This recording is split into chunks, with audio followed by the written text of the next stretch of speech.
Live केला साहेब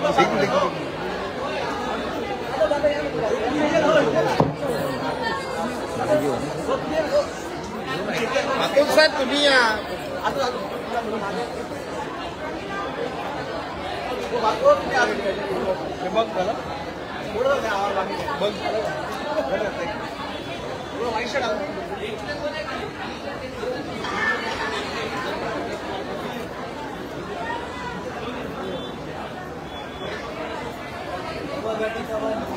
सच्चिदानंद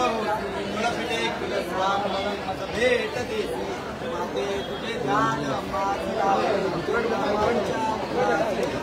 माथे तुझे आम्ही दासा नमस्कार माते तुझ्या चरणास नमस्कार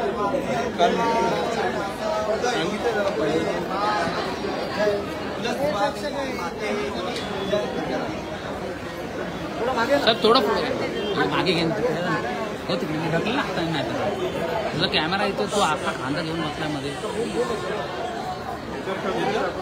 सर नाही सर समोर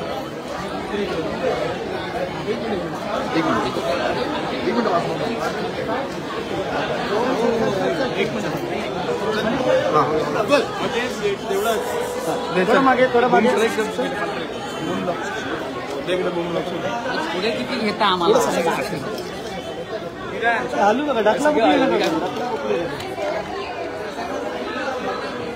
घे ना मागे घे ना अजून बूम लाव चल थांब ना एक मिनिट समोर समोर सर चल बूम घ्या सर दे लाव चल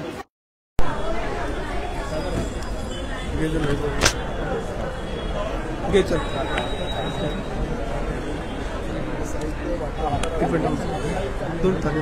थँक्यू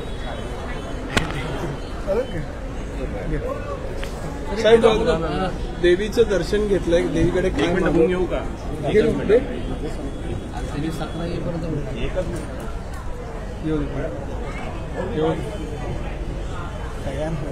मागे हो मागे हो मागे चल मागे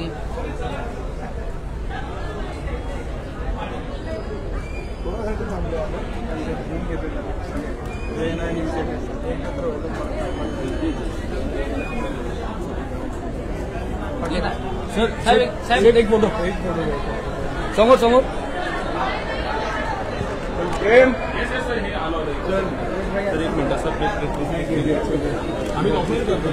लाईव्ह चालू आहे ऑफलाईन करताय साहेब पूर परिस्थिती आहे महाराष्ट्रामध्ये देवीचं दर्शन घेतलंय काय म्हणते आत्ताच कॅबिनेटची बैठक झाली आणि कॅबिनेटच्या बैठकीमध्ये मुख्यमंत्री आणि दोन्ही उपमुख्यमंत्र्यांनी राज्यातील शेतकऱ्यांना जास्तीत जास्त मदत शासकीय योजनांच्या माध्यमातून किंवा इतर योजनांच्या माध्यमातून कशी होईल अशी भूमिका घेतलेली आहे. त्यामुळे कुठल्याही शेतकऱ्यांना बिलकुल काळजी करायची गरज नाही आहे. महायुतीचं सरकार भक्कमपणे शेतकऱ्यांच्या पाठीशी आहे. शिवसेनेचे मुख्य नेते आणि उपमुख्यमंत्री आदरणीय एकनाथ शिंदे साहेबांनी धाराशिव जिल्ह्यावर जास्त लक्ष द्यायला सांगितलं आहे, कारण सगळ्यात जास्त नुकसान हे धाराशिव जिल्ह्यातील भूम, परांडा, कळंब ह्या परिसरामध्ये झालेलं आहे. आणि सातत्यानं एकनाथ शिंदे साहेब राज्यातील पूरस्थिती ज्या ज्या ठिकाणी आहे त्या त्या ठिकाणच्या जिल्हाधिकाऱ्यांशी चर्चा करून जी काही वैयक्तिकरित्या मदत होईल शिवसेनेच्या माध्यमातून ती पाठवत आहेत. आजच आमची एक टीम आम्ही धाराशिवला पाठवतोय, जेणेकरून या 3-4 जिल्ह्यांमध्ये 3-4 तालुक्यांमध्ये जे मोठ्या प्रमाणात नुकसान झालं आहे त्या नुकसानग्रस्त शेतकऱ्यांची भेट घेऊन त्यांना जास्तीत जास्त कशी मदत पोहोचवता येईल याची व्यवस्था आम्ही करतोय. राज्य सरकारच्या माध्यमातून प्रत्येक शेतकऱ्याला 10,000 रुपये आणि त्याचबरोबर अन्नधान्याचं साहित्य देण्याची सुद्धा राज्य शासनाची भूमिका ती सुद्धा आम्ही धाराशिव जिल्ह्यातील जवळजवळ 500 शेतकऱ्यांना 10,000 रुपये प्रति शेतकरी हे दिलेले आहेत. अजूनही तातडीची मदत म्हणून आम्ही ही मदत करतो आणि अजूनही जी काही मदत केंद्र आणि राज्य शासनाच्या माध्यमातून करता येईल ती सगळी मदत आम्ही करणार आहोत.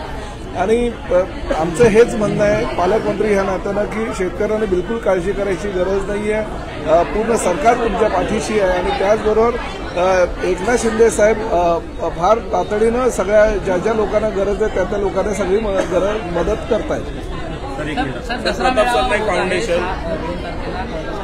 मेळावा होत आहे पण आता शिंदे साहेबांनी असा निर्णय घेतलेला आहे की मराठवाडा, विदर्भ आणि उत्तर महाराष्ट्रामध्ये अतिशय दारुण परिस्थिती या शेतकऱ्यांची आहे आणि तिथील सगळ्या शिवसैनिकांना त्यांनी आवाहन केले की त्या परिसरामध्ये जाऊन शेतकऱ्यांना कशी मदत करता येईल ती जास्तीत जास्त मदत तुम्ही करा. त्यामुळे दसरा मेळाव्यासाठी मुंबईमध्ये येऊन वेळ खर्च करण्यापेक्षा तातडीनं त्या ठिकाणी जी गरज आहे शेतकऱ्यांना ती मदत तुम्ही करा. त्यामुळे जे ठिकाण आझाद मैदान आहे ते सुद्धा बदलण्याचा निर्णय उपमुख्यमंत्री आणि आमच्या पक्षाचे मुख्य नेते एकनाथ शिंदे साहेबांनी घेतलेला आणि त्यानुसार आज ते आपली भूमिका जाहीर करतायत.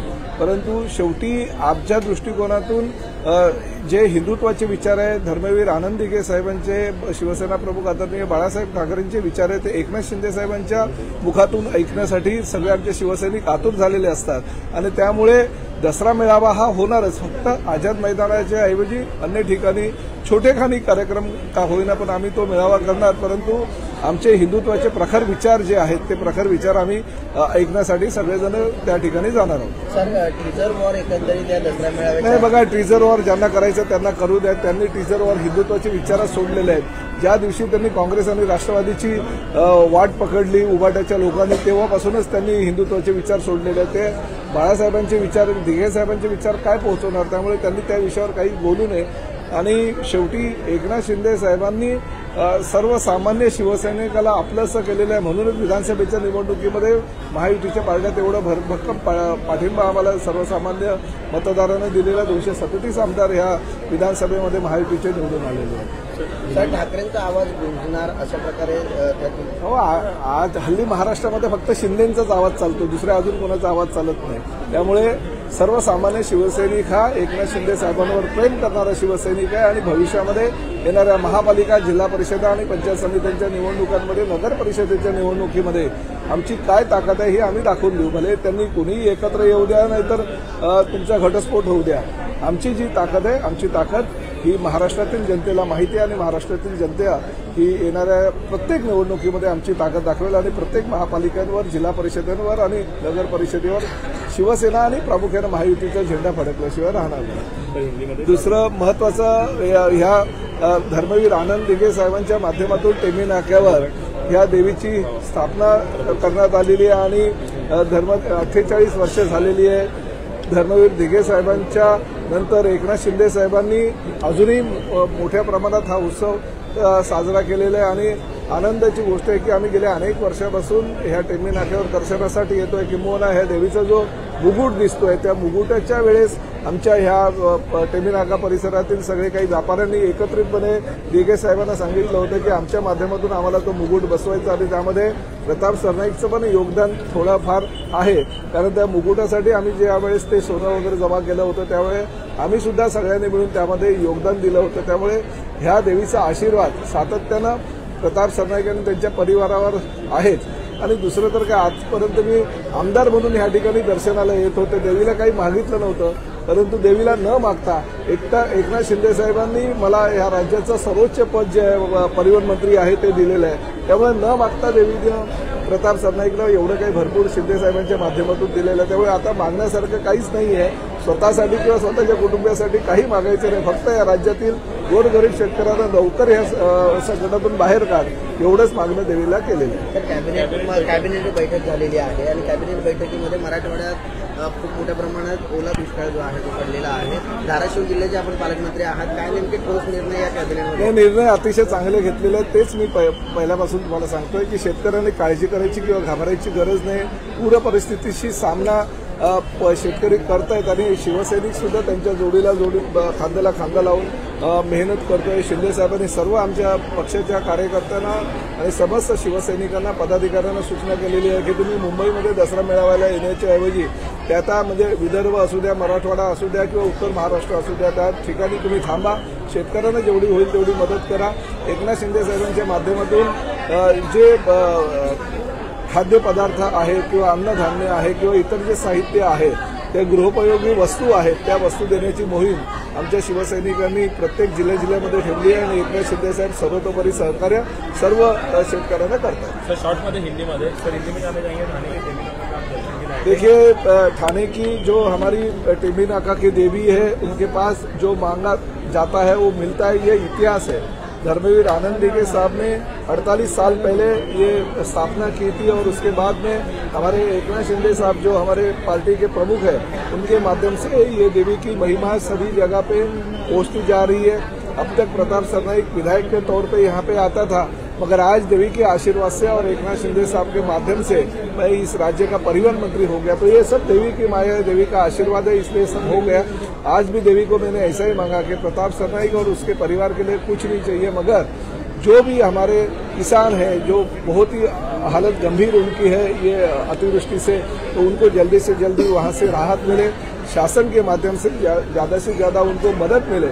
और एकनाथ शिंदे साहब जो है हर जिले पे ध्यान देके है और हमारे शिवसैनिकों को उन्होंने आह्वान किया कि जो दसरा मेळावा होता है, जो शिवसेना प्रमुख आदरणीय बाला साहब ठाकरे और डीके साहब के विचार सुनने के लिए, वो भी शिंदे साहब के जबान से सुनने के लिए सभी लोग शिवसैनिक आते हैं मुंबई में। उनको भी कहा गया कि आप वहीं पे रुको, चाहे मराठवाड़ा हो, उत्तर महाराष्ट्र हो या विदर्भ हो, हम मुंबई और एमएमआर क्षेत्र के लोग लेके ये मेळावा जो है वो सक्सेस करेंगे। मगर सब किसानों को मदद मिलनी चाहिए एकनाथ शिंदे साहब की भूमिका, और वो मदद हर जगह पे पहुंचाने की कोशिश कर। सर, कैबिनेट बैठक की आज कैबिनेट बैठक में क्या महत्वपूर्ण निर्णय लेके गए? नहीं, निर्णय तो यही हुआ कि किसानों के साथ यह सरकार कल भी थी, आज भी है और कल भी रहेगी। तो किसानों के सभी लोगों ने डरने की कोई जरूरत नहीं है। सभी किसानों ने ये सोचना चाहिए कि सरकार उनके साथ में रहेगी और जितनी ज्यादा से ज्यादा मदद हो सके वो सरकार के माध्यम से हम किसानों तक पहुंचाएंगे। Thank you so much sir.